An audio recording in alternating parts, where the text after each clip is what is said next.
key idea of the paper is to go from RGB images of a scene to a complete 3D volumetric representation of the world that also has panoptics in them. Welcome to Talking Papers, the podcast where we talk about papers and let the papers do the talking. We host early career academics and PhD students to share their cutting-edge research in computer vision, machine learning, and everything in between. I'm your host, Itzik Ben Shabbat, a researcher by day and podcaster by night. Let's get started. Hello and welcome to Talking Papers, the podcast where we talk about papers and let the papers do the talking. Today, we will be talking about the paper Panoptic Lifting for 3D Scene Understanding with Neural Fields. This paper was published in CVPR 2023, and I am happy to host the first author of the paper, Yawar Siddiqui. Hello and welcome to the podcast. Can you introduce yourself? Hi, it's great to be here. I'm Yawar Siddiqui, and I'm a PhD student with Professor Matthias Niessner at TUM. And I'm going to be presenting this paper, Panoptic Lifting, which was a highlight at CVPR 23 this year. And we did this in a collaboration with Meta. So it was an internship at Meta last summer in Zurich. And apart from me, we had Lorenzo Borzi, Samuel Rotapolo, Peter Conchita from Meta, and from TUM we had Norman Mueller, Matthias Niessner, and Angela Dai. Okay, so in a TLDR kind of format, what is this paper about? So the idea of the paper is that given only RGB images of the scene, so only images taken from a camera around the scene, you optimize a neural 3D volumetric representation. And once this representation is optimized, you can render it from novel views. And when you render it, you can render the color, you can render the depth, you can render the semantic segmentation, the instance segmentation. So the complete panoptic representation of the scene. And the key part here is that you're not using anything except the RGB images, at least as an input to the method.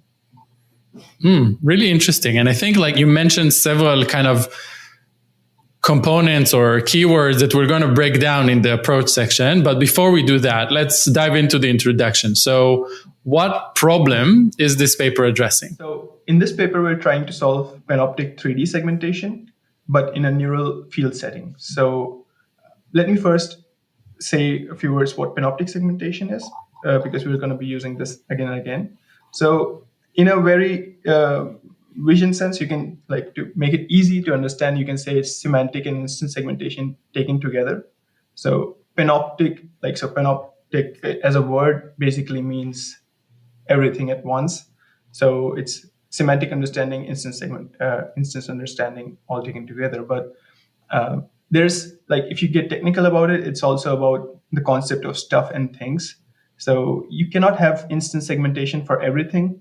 For example, there are no instances of sky. There's no instances of floor.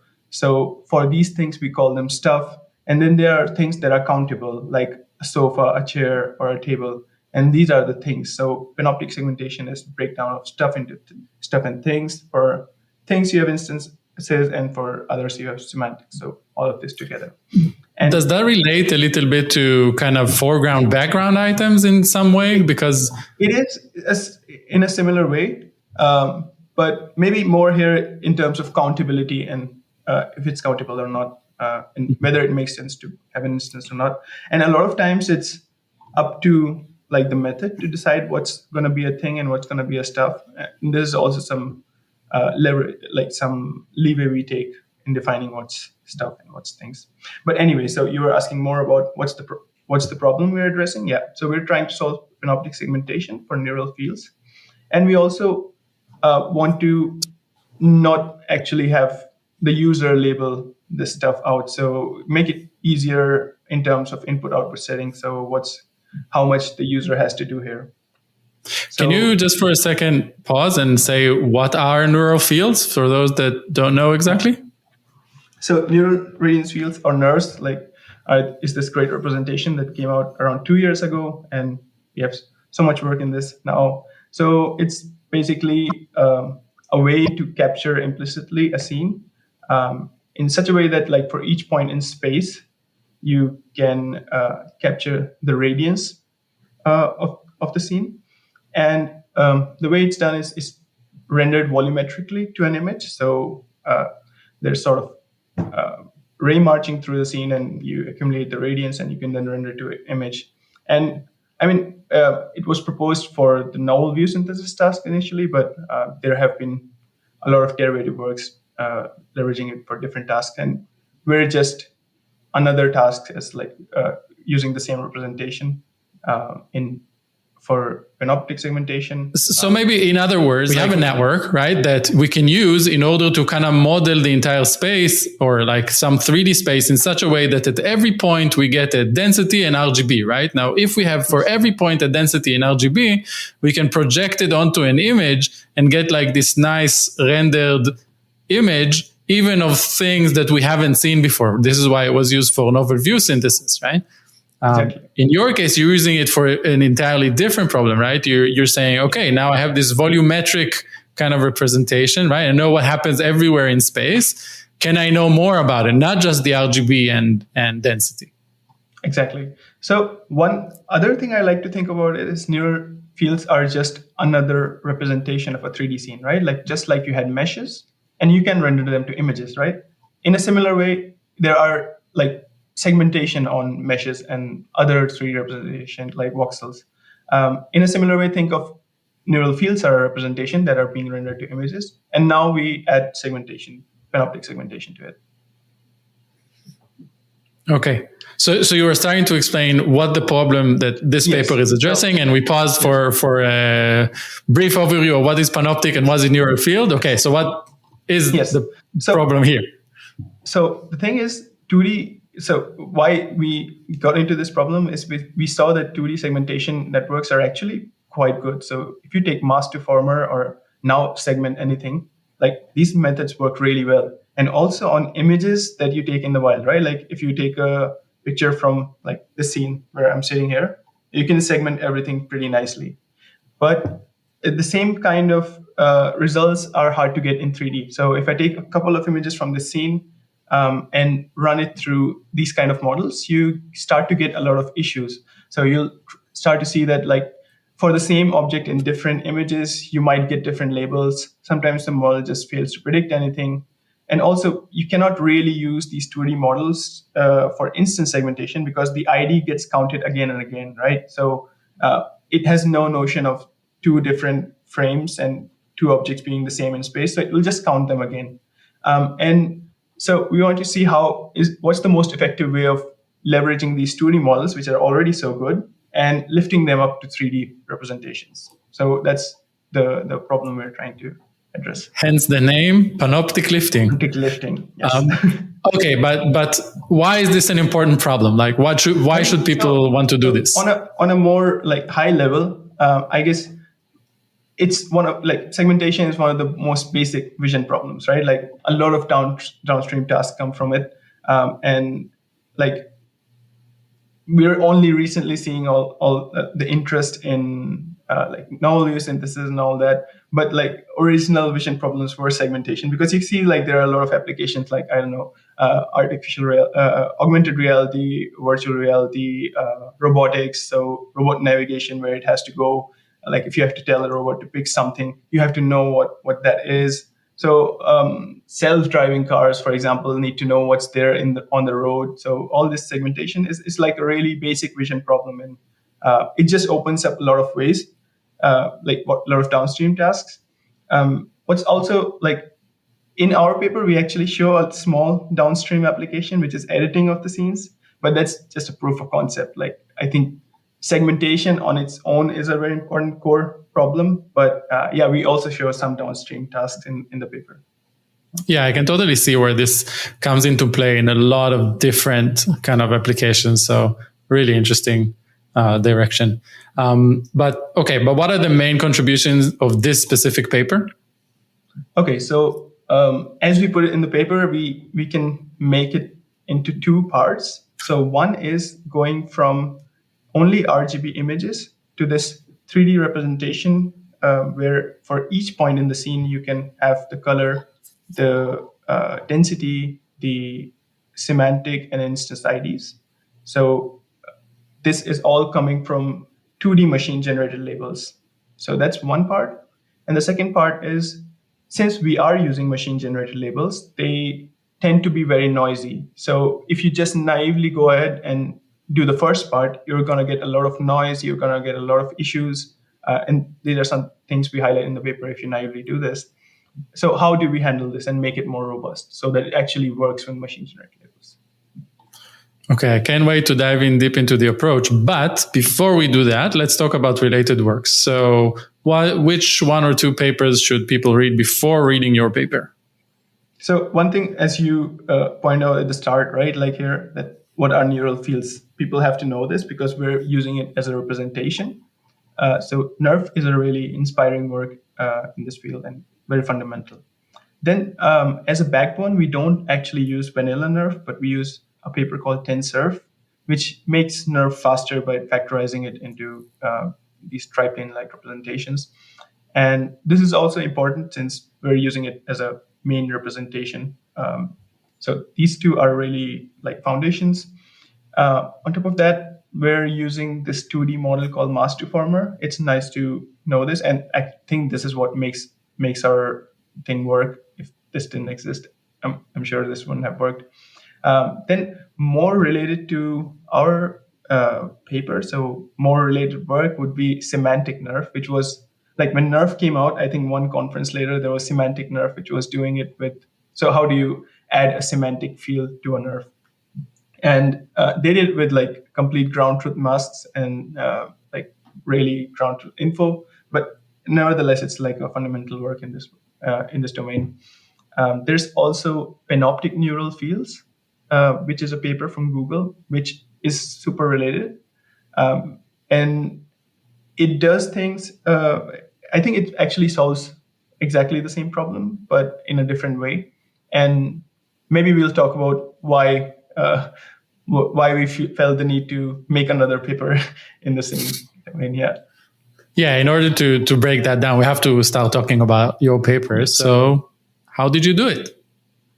All right. So let's again talk about the input-output setting, okay? So in the input, you have RGB images of a scene, right? And in the output, we want this panoptic field representation that can be rendered to all these semantic, instance, and color images, right? So should note post the images, right? You know where they were taken from as well. So I don't say post because it sounds nicer to just say RGB. And post calculation is part of our post processing, like all the NERF papers. So I just don't say it because it sounds nicer. But yeah, you're right, absolutely right. Like you have to have poses.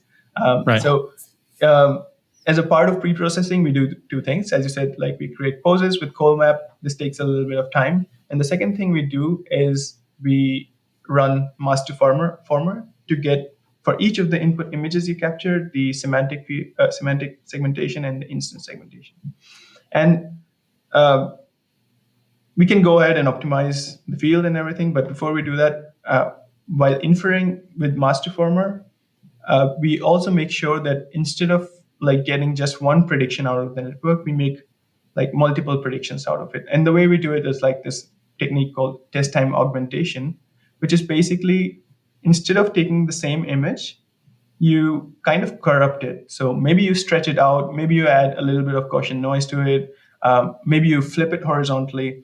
So you take the same image, run it multiple times to the same network, and now you have a distribution of outputs, right? Like, so you have a distribution of semantic segmentations, you have a distribution of instance segmentations on the same image.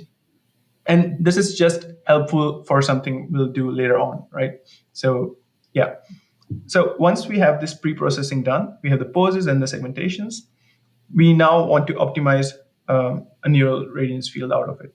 So NERF already gives you a way to get the color field, so the radiance field and the density, right? Like, so it's an L2 loss. You just sample points, sample rays on the images that you already have. You have this accumulation along the array of densities. You get the pixel out. You have a normal L2 loss. This is all typical NERF stuff that we also do to get the radiance field out. This kind of handles the density and the RGB. Now, how do we model the semantics? And so we simply add to TensorF, which is a triplane representation, we add like a small MLP to handle semantics. So it's an additional head. It's an additional field basically that renders semantics. And the form it takes is for, let's call it probability of this particular point to belong to a certain class. And this class set is fixed beforehand. And we have another yet even smaller MLP for instances that determines for each point in space to belong to a certain instance ID, let's say, right? So optimizing the semantics is again kind of simple. So you just render, the way you render RGB is, right, like you're accumulating stuff in 3 channels, but now you accumulate the probabilities in more channels, which is the number of classes, and then you have a certain cross entropy loss at the end.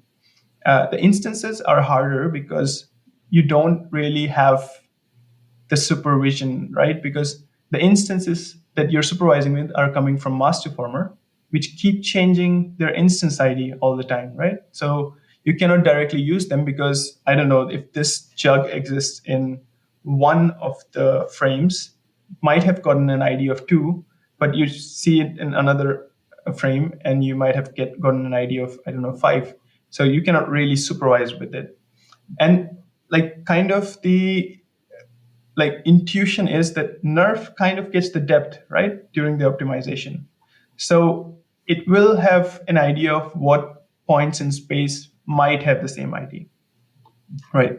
So we take use of this fact. And another fact that when the images you're getting from masterformer, let's consider just one of the frames, right? For instances, what information do you get from this? Like if you see one image from masterformer and the instances, the only things you can infer from this is things that get classified as a single instance. All the rays belonging to a single instance are the same, right? Like this is what you know for sure. And the other thing you know is that if 2 things are classified as different instances, these rays are belonging to different objects. So you can infer about a single frame, but if I give you 2 frames, there's not much you can infer. So for 2 frames, you cannot say if 2 different rays belong to the same or the same different instance. So typical NERF optimization, it just samples rays from all over the frames. It's not necessary that you sample rays from the same frame. But for instance optimization, it's really necessary that you sample rays from the same frame because the information is only valid within the same frame, right?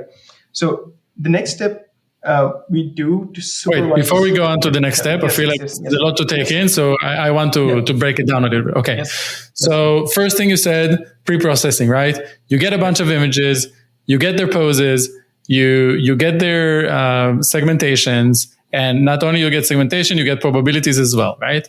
That's the first part.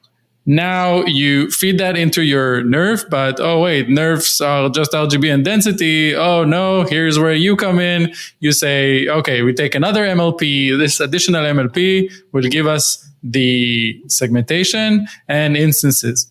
So far, it's fine, right? You can get the segmentation okay, not too hard, right? You use a specific loss for that. But the instances, that's where the challenge comes in, because if you take different views, the instances are a mess.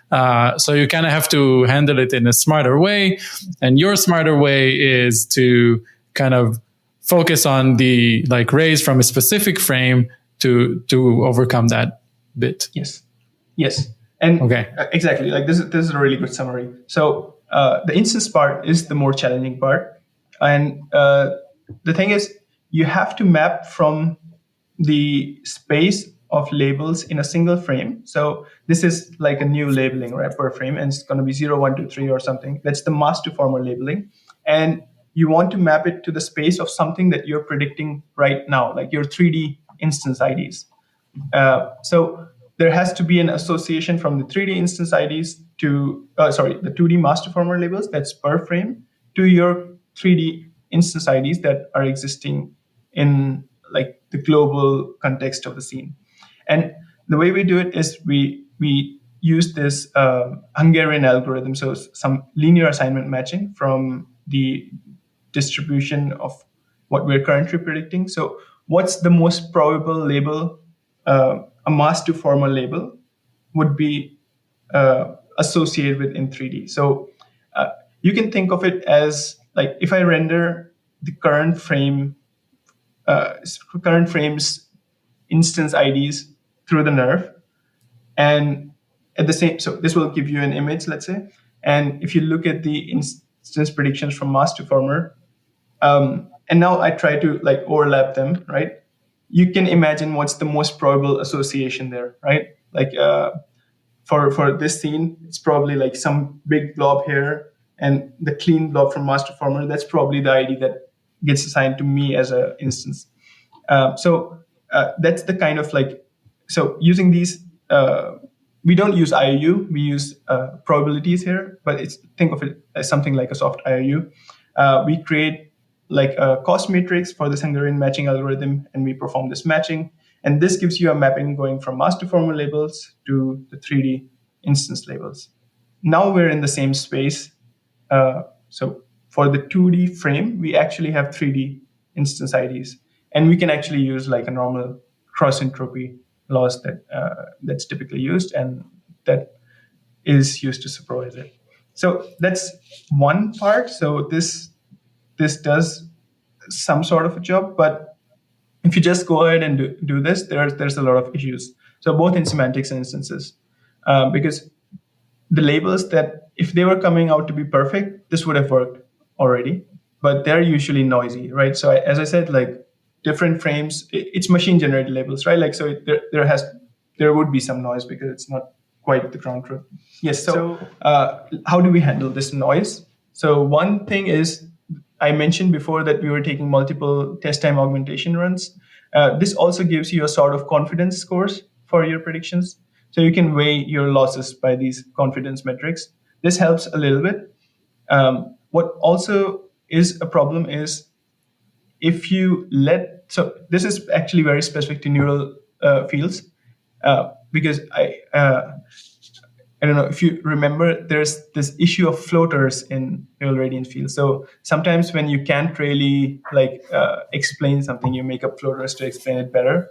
And this using semantics, so supervising semantics can have a really strong effect on floaters. So imagine that you're seeing this jug, let's say, right, from two views. And in one of the views, this is predicted to be a jug, but on another view, let's say it's predicted to be a bottle, right?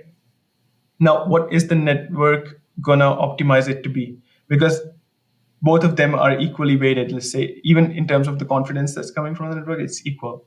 So, or let's say, okay, 80%, 20%, right? Even let's give it that. So the network has to satisfy both of the labels for the loss to be, let's say, minimum, right?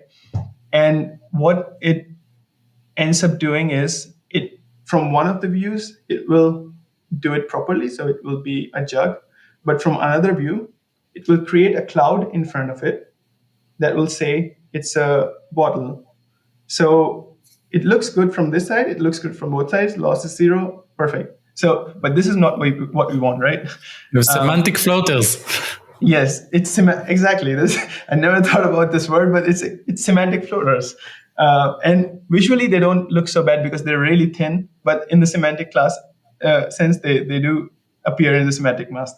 So what we realized is a lot of people have this debate: do semantics help the visuals or not? Right? Like, if you have the perfect semantic understanding, would it help the reconstruction of the colors and everything? And we found, like, at least in the noisy sense, it never helps. It actually destroys it. So what we say here is that, like, never propagate gradients back to the density from the semantics. And this is one thing we do. And this kind of fixes this issue.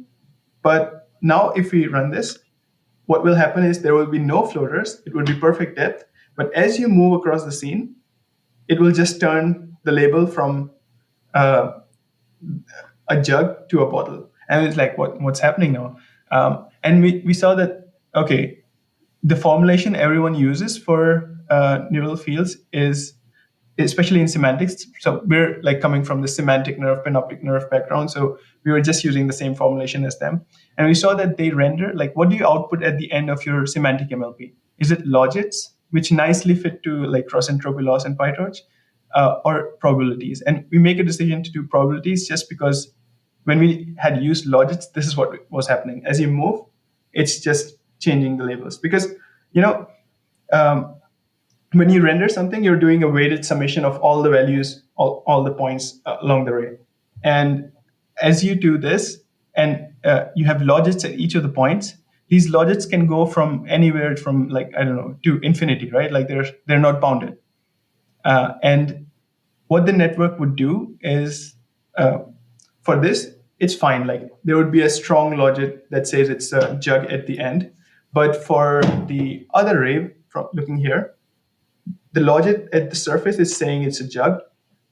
And somewhere in space, there's a logit that's really, really high that is saying it's a cup, but the weight associated with it is really, really low. So if you do a weighted summation of the logits, it's going to say it's a cup. If you do a weighted summation of the radians, it's still going to look at the jug.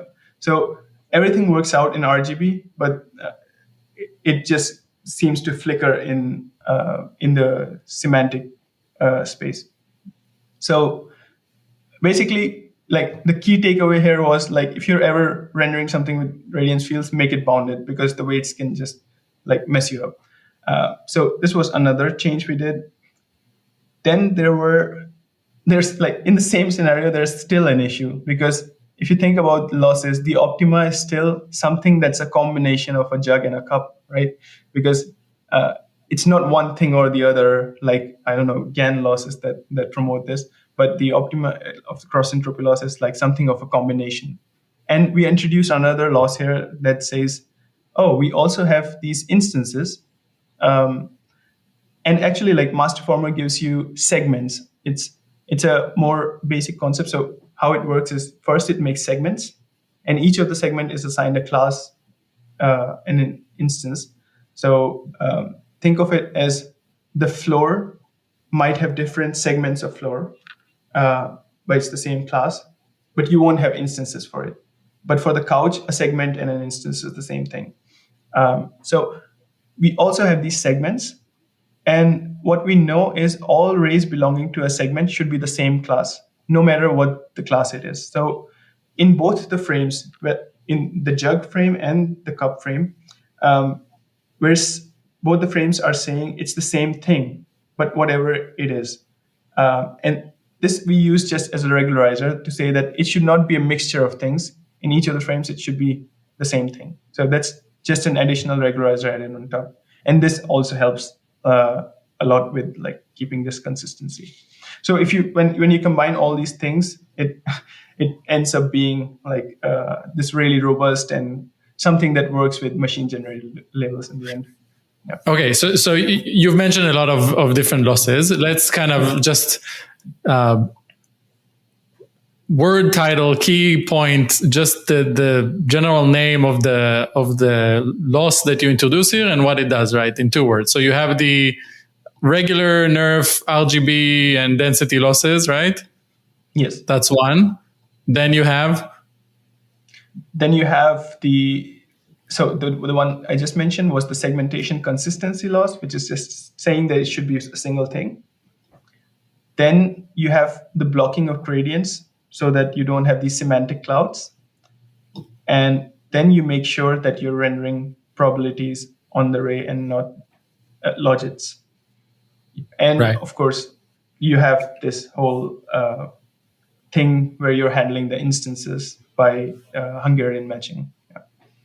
Yeah. Okay. I have to admit that while reading the paper, the part about the losses, I had to read multiple times because each of them is talking about a very specific problem and the solution that you propose to it, and it kind of takes a minute to understand these things. So, but I think we did a good job covering them. But definitely, this is a part to go back to the paper and read it through, read through the math, understand the intuition. And also, like one comment here I would have is that it's a combination of a lot of things. And I think you can see like how it worked out. Like you start doing something and you think it would work, but then it doesn't just quite work as good as you want. And then you add one more thing that makes it better. Then you add one more thing, it makes it better. I think in the academic community, we don't really like this, but what I really like here is that in the end, you have something actually working in a decent way. Yeah. Yeah, actually, like I think one of the figures in the paper, which is one of my favorite figures, shows exactly that, right? You kind of show the results without all component, then you add one component, that's how it looks, and then another component, that's how it looks, and then another one, and then oh look, it works amazing. I really like that figure. Which kind of brings us into the results section of the paper. So what experiments did you do? So one thing, you already made a really nice comment, right? Like this ablation thing was really important for the paper because we were doing so many things. It's important to show what works and how much it contributes. So we show like removing each of these components individually, how much does it harm the performance, and something that's like actually visible in what way does it harm, right? So as I said, like these semantic clouds are something very particular if you don't block the gradients, and this complete flipping of the labels when you use logits, or like coming up to a compromise that's two labels at the same time for an object. So we do all these ablations to show the effect of each of the things we do. I think that's one of the important experiments. Then the comparison to baselines here is really important because, as I said at the start in the related work section, there's a Panoptic neural fields paper from Google last CVPR that does exactly the same problem. And the issue with this paper, actually, we started with in the start of my internship, I was implementing this paper because there was no public implementation, and this is how this paper came out to be. So what we were observing there was, it's really great when you have good bounding boxes to begin with. So they need, just to have a small recap for their paper, in their input setup, they pre-process. Also, they only take RGB images. They pre-process to get poses, and they pre-process to get semantic masks, and they pre-process to get bounding boxes. So 3D bounding boxes for all the frames. The issue is, like, if the bounding boxes are correct, it's great. Like, it's a really good paper. But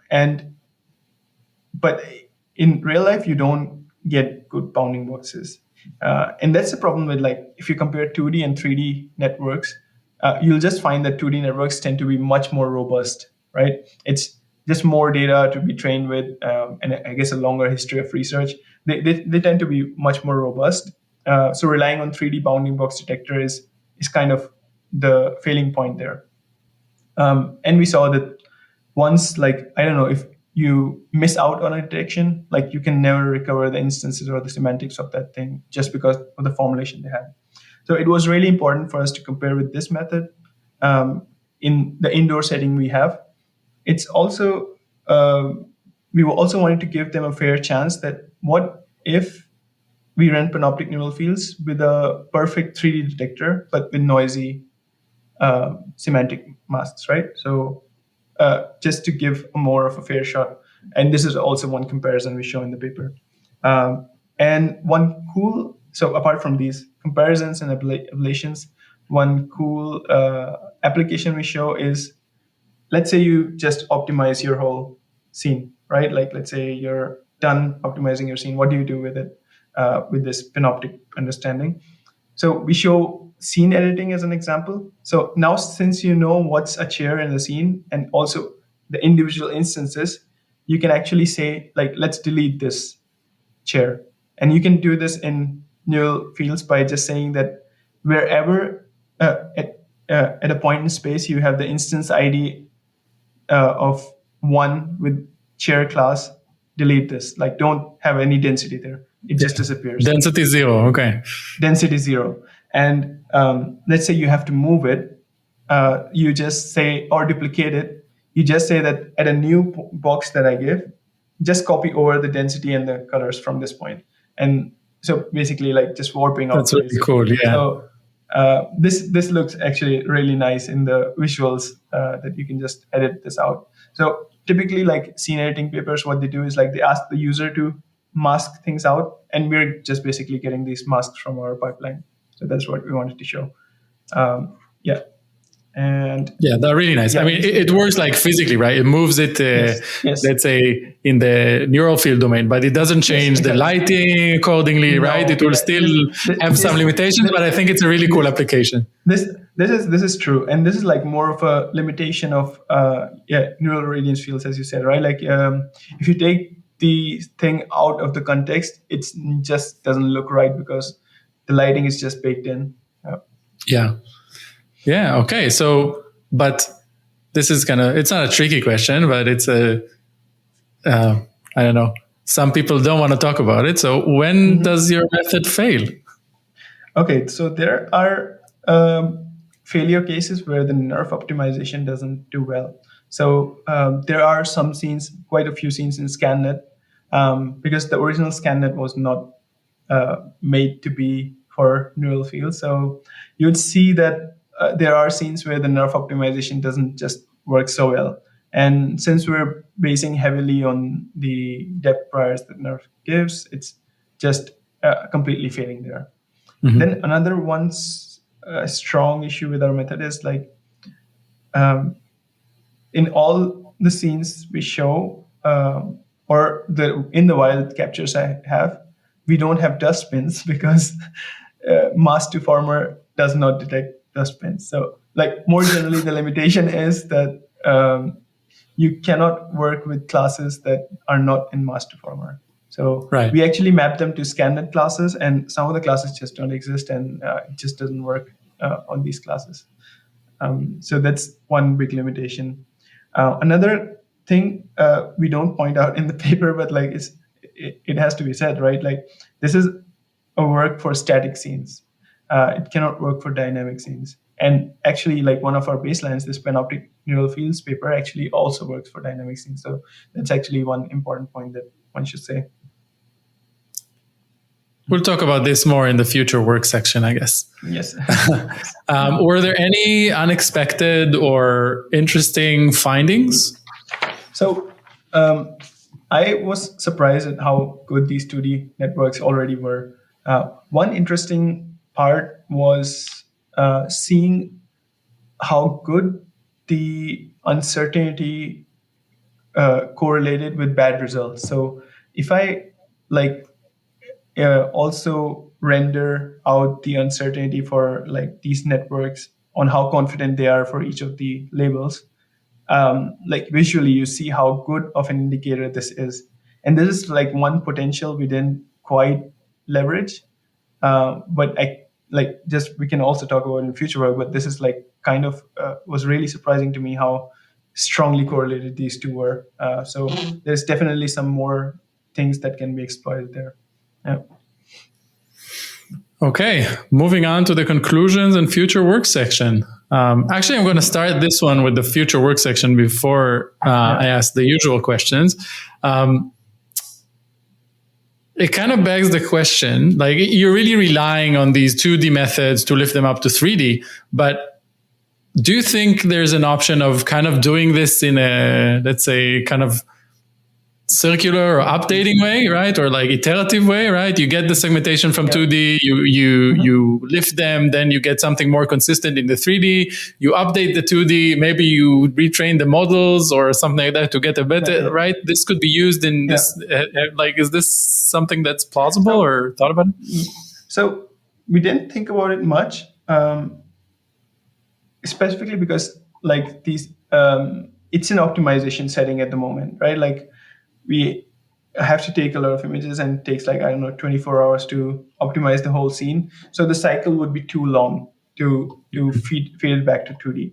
But I can see as these nerf methods get better, and there are some methods that actually work with multiple view and do a forward pass to get stuff out.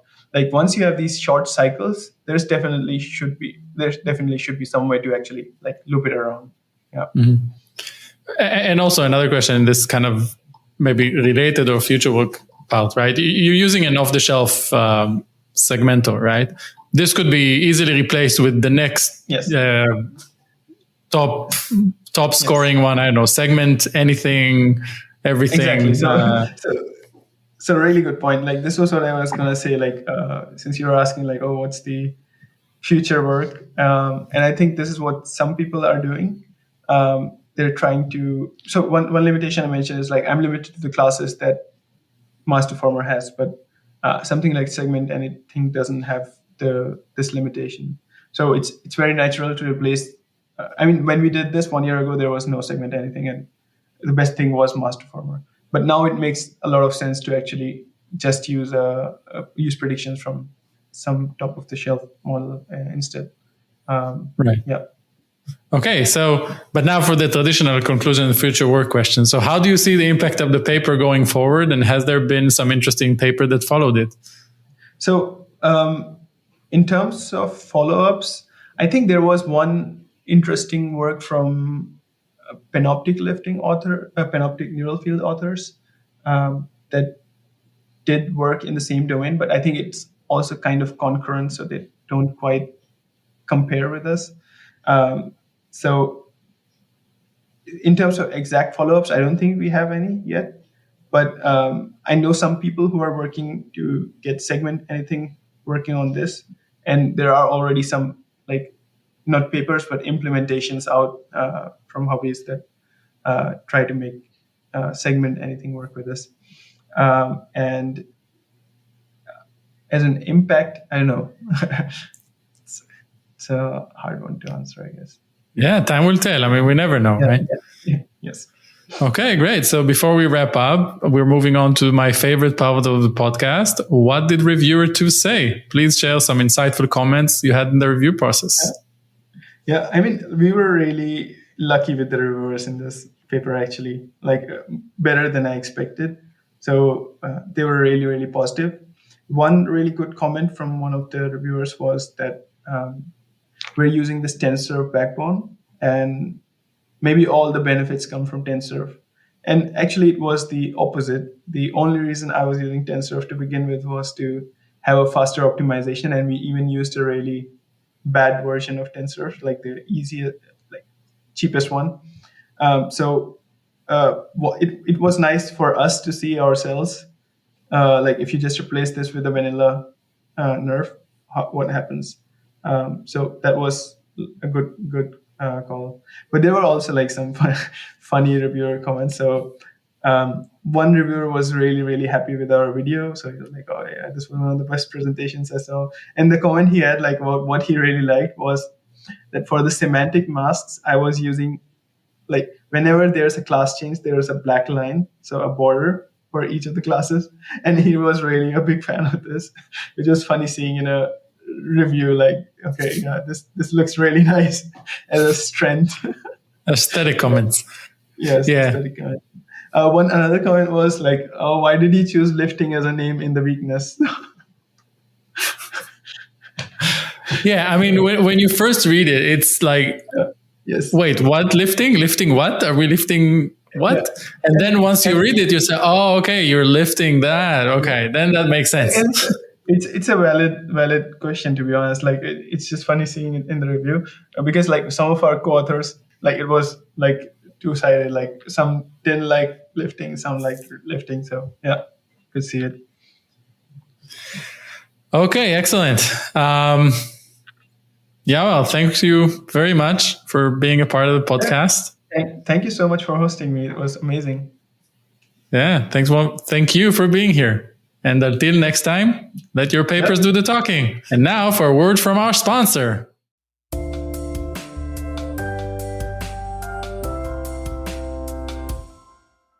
Are you interested in 3D and AI? If so, the team at Yum is interested to hear from you. Yum is an Israeli startup dedicated to volumetric video creation.